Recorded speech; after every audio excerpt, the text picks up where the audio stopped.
سوال موصول ہوا تھا جو میں بات درمیان میں کر رہا تھا کہ اس طرح کی تقریبات ہیں، اس میں شرکت کرنی چاہیے یا ہمیں بائیکاٹ کرنا چاہیے؟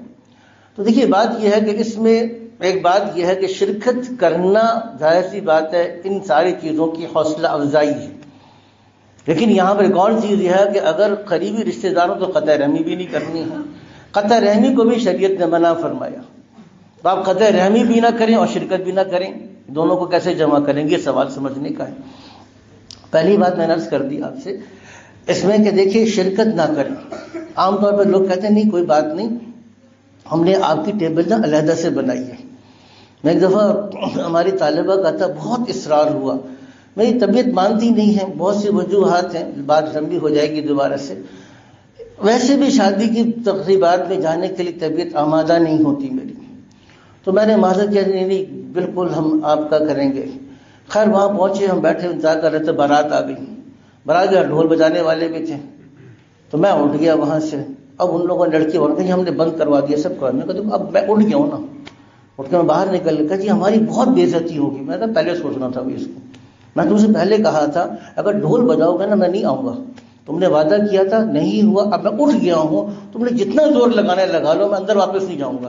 میرے دوسرے ساتھی بھی تھے، اساتذہ بھی تھے، میں نے کہا مفتی صاحب اتنی سختی نہ کریں، بری بات ہے، برادری میں ان کی رسوائی ہوگی۔ میں اٹھ گیا نا، اب میں نہیں جاؤں گا واپس۔ تو پہلی بات تو یہ ہے کہ دیکھیے ہم منہ چھپا کر کونے میں کیوں بیٹھیں؟ ہم اپنے دیندار ہونے پہ پریشان ہیں، ہماری خواتین برقعے کے اندر کونے کے اندر بیٹھ جائیں، ہم نے آپ کی ٹیبل علیحدہ سے لگائی ہے۔ مفتی صاحب آپ کی ٹیبل علیحدہ سے لگائی ہے، کیوں لگائی ہے؟ منہ دوسرا چھپائے نا، جو اللہ کی نافرمانی کرتا ہے وہ تو منہ نہ چھپائے، وہ تو بمانگے دوہل نافرمانی کرے، سڑکوں کے اوپر کھڑے ہو کے بینڈ باجے بجائے، ہر قسم کے حرام کام لوگوں کے سامنے کرے، اور جو دیندار لوگ ہیں منہ چھپا کے ٹیبل کے اوپر کونے کے اندر بیٹھے رہیں۔ آخر کون سا دن آئے گا کہ جب کہ ہم سر اٹھا کے کہیں گے کہ بھائی میری پہچان بھی ہے، میرا دین ہے، اور میرا ایمان اور دین مجھے زندگی میں سب سے زیادہ محبوب ہے، سب سے زیادہ اہم ہے، میں اس پہ کمپرومائز نہیں۔ وہ دن کب آئے گا جب ہم یہ سر اٹھا کے معاشرے کے سامنے یہ بات کہہ سکیں؟ وہ دن آئے گا کہ نہیں آئے گا؟ وہ دن بھی تو آنا چاہیے نا۔ پہلی بات ہے کہ شرکت نہیں کرنی چاہیے۔ ہاں البتہ یہ ہے کہ آپ اس پروگرام سے پہلے چلے جائیں، جا کے کہیں کہ بھائی دیکھو ہم آپ کی خوشی میں خوش ہیں، دعا گو بھی ہیں، لیکن ہماری مجبوری ہے، تمہاری مجبوری ہے، تم جانتے ہو اللہ کو جانتے ہو، لیکن ہماری بھی مجبوری ہے، ہم غیر شریک محفلوں میں شریک نہیں ہوں گے، تو جا کر ان کو مبارکباد بھی دیں۔ اگر کوئی مناسب تحفہ دینا ہے تو ہدیے کی نیت سے چھپا کر تحفہ بھی دے دیں یا بعد میں چلے جائیں۔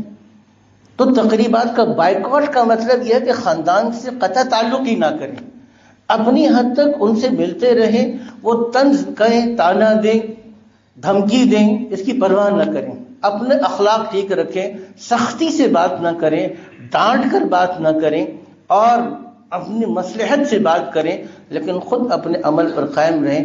اللہ تعالی ہم کو حق بات کو سمجھنے کا عمل کرنے کی توفیق نصیب فرمائے۔